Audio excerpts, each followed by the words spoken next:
Hello students, let's start our next topic, that is challenges to political parties of chapter political parties. So क्या देखा अभी तक हमने, जो ऊपर वीडियोस थी, जो क्रूशियल पॉलिटिकल पार्टीज थी वो क्या करती हैं, वर्क करती हैं डेमोक्रेसी के लिए। लेकिन जो पॉलिटिकल पार्टी है वो क्या है, डेमोक्रेसी का एक मोस्ट इम्पोर्टेंट फीचर है। अगर कुछ भी गलत होता है तो फर्स्टली जो पीपल है वो ब्लेम करते हैं पॉलिटिकल पार्टी को व्हेन एवर कुछ भी रॉन्ग होता है। तो अगर ऑल ओवर द वर्ल्ड की बात करें तो पीपल एक्सप्रेस करते हैं अपने strong dissatisfactions and failure of the political parties कि उन्होंने अपने काम सही से नहीं करता। तो अगर हम अपनी कंट्री की बात करते हैं तो हमारी कंट्री के अंदर भी ऐसा ही है। तो इस तरह की जो डिससेटिस्फैक्शन है और पब्लिक के बीच में आते हैं, उनका जो एक सवाल खड़ा कर देती हैं पॉलिटिकल पार्टीज़ के वर्किंग स्टाइल पर। तो इसीलिए जो पॉलिटिकल पार्टीज़ हैं उनके सामने कुछ चैलेंजेस हैं। फर्स्ट चैलेंज है क्या, lack of internal democracy within the parties. क्या होता है, जो टॉप लीडर होते हैं ना, सारे डिसीजन वो टॉप लीडर इसी लेते हैं। लेकिन क्या होना चाहिए कि जो इंटरनल लीडर्स हैं, जो मेंबरशिप है वो रजिस्टर होना चाहिए और मीटिंग ऑर्गेनाइजेशंस होनी चाहिए एंड इंटरनल इलेक्शन भी रेगुलरली होने चाहिए। और जो ऑर्डिनरी मेंबर्स हैं उनको पार्टी के बारे में पूरी इन्फॉर्मेशन होनी चाहिए, बट जब उनकी पार्टी के अंदर क्या इनसाइड में क्या हैपन हो रहा है ये जो है पब्लिक के बीच में शो नहीं होना चाहिए। और इस तरीके से जो है लीडर्स का और आपस में जो मेंबर्स हैं उनका कनेक्शन होना चाहिए। और ये कुछ ऐसे चीज़ें हैं जो जिनकी कमी है पॉलिटिकल पार्टीज़ के अंदर।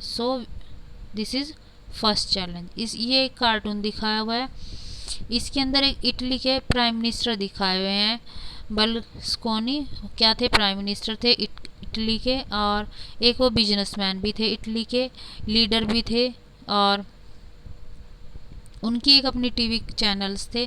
तो सबसे इसमें क्या दिखाया हुआ है कि जितनी भी बड़ी बड़ी इटली के अंदर चाहे बिजनेसमैन हो, टॉप लीडर हो, फिर टीवी के मालिक हो, सभी के सभी उनके हाथ की पपेट्स थे, कठपुतली थे।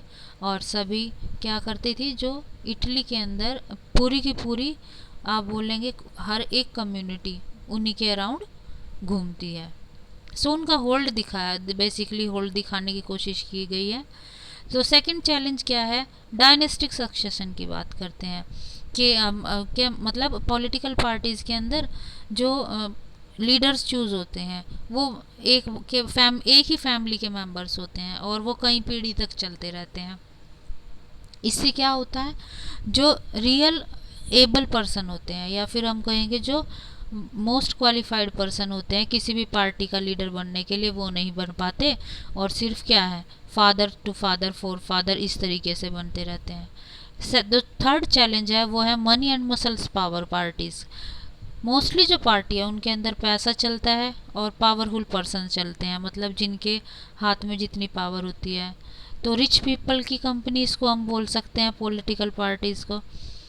अगर अच्छे से डेमोक्रेसी रन करनी है तो इस तरीके से इनको भी थोड़ा इनसे भी अलग करना होगा और इस तरह मनी एंड मसल्स पावर को भी दूर करना होगा। फोर्थ चैलेंज है कि मीनिंगफुल चॉइस वोटर के पास नहीं होती। और वोटर्स क्या करता है, उनके पास मोस्टली जो पार्टी के जो मेंबर्स होते हैं वो क्या करते हैं कि अपनी पावर से लेकर उसी से बनते हैं और पावर के द्वारा ही वो चूज़ किए जाते हैं एज अ कैंडिडेट। इसका क्या होता है कि कॉमन पीपल के पास ऑप्शन नहीं होता, क्योंकि जो कई बार बेटर कैंडिडेट है वो इलेक्शन में खड़े नहीं हो पाते हैं।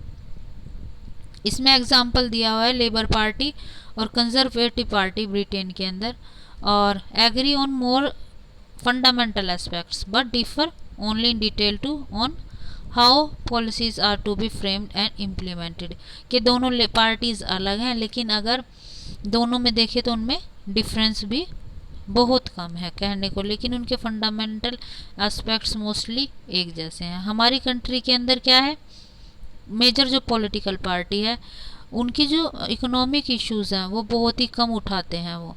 एंड इस तरीके से जो है कोई हमारा जो है ऑप्शन ही हमारे पास नहीं बचता कि कौन सी पार्टी सबसे अच्छा हमारे इकोनॉमिकली ग्रो करेगी और उसको हम इलेक्ट करेंगे। इसके अंदर दिखाया गया है जॉर्ज बुश के एक कार्टून के रूप में दिखाया गया है। जॉर्ज बुश यूएसए के अंदर प्रेसिडेंट के इलेक्शन में जब खड़े होते हैं तो उनके जॉर्ज बुश कौन थे, एक मोस्ट पावरफुल पर्सन थे, एक बिजनेसमैन थे। तो इसमें ये शो किया गया है कि जॉर्ज बुश के हाथ में जो जितने भी नीचे थे, जैसे सीनेट हुई और हाउस ऑफ प्रेसिडेंसी हुई और सुप्रीम कोर्ट हुए, ये सारे के सारे जॉर्ज बुश के अंडर थे, क्योंकि उनका जो होल्ड था अमेरिका के अंदर वो बहुत ज़्यादा था।